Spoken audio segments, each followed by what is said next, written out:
ശബരിമല മണ്ഡലകാലത്തെ തീർത്ഥാടക തിരക്ക് പ്രമാണിച്ച് റെയിൽവേ സ്പെഷ്യൽ ട്രെയിനുകൾ പ്രഖ്യാപിച്ചു. നവംബർ 17 മുതൽ ജനുവരി 25 വരെയാണ് ഈ ട്രെയിനുകൾ സർവീസ് നടത്തുക.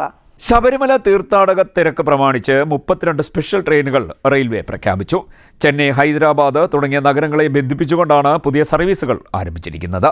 ഇതനുസരിച്ച് 17 തീയതി മുതൽ ജനുവരി 25 വരെയാണ് സർവീസുകൾ നടത്തുക. കാക്കിനഡ ടൗൺ കോട്ടയം പ്രതിവാര സ്പെഷ്യൽ ട്രെയിൻ 17 തീയതി മുതൽ ജനുവരി 19 വരെയുള്ള തിങ്കളാഴ്ചകളിൽ സർവീസ് നടത്തും. ഉച്ചയ്ക്ക് 1 മണിക്ക് പുറപ്പെടുന്ന ഈ ട്രെയിൻ പിറ്റേന്ന് വൈകിട്ട് 5:30 കോട്ടയത്ത് എത്തിച്ചേരും. ഇതിൻ്റെ തിരികെയുള്ള സർവീസ് കോട്ടയം കാക്കിനഡ ടൗൺ പ്രതിവാര എക്സ്പ്രസ് സ്പെഷ്യൽ നവംബർ 18 മുതൽ ജനുവരി 20 വരെയുള്ള ചൊവ്വാഴ്ചകളിൽ ഓടും. രാത്രി 8:30 പുറപ്പെടുന്ന ട്രെയിൻ പിറ്റേ ദിവസം രാത്രിയിൽ കാക്കിനഡയിൽ എത്തിച്ചേരും. ഹസൂർ സാഹിബ് നന്ദേഡ് കൊല്ലം പ്രതിവാര എക്സ്പ്രസ് സ്പെഷ്യൽ നവംബർ 20 മുതൽ ജനുവരി 15 വരെയുള്ള വ്യാഴാഴ്ചകളിലാണ് സർവീസ് നടത്തുക. രാവിലെ 10 മണിക്ക് പുറപ്പെടുന്ന ട്രെയിൻ 3-ാം ദിവസം പുലർച്ചെ 3-ന് കൊല്ലത്ത് എത്തിച്ചേരും.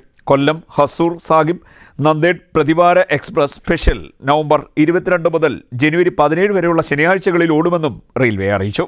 CDNet news, Kayamkulam.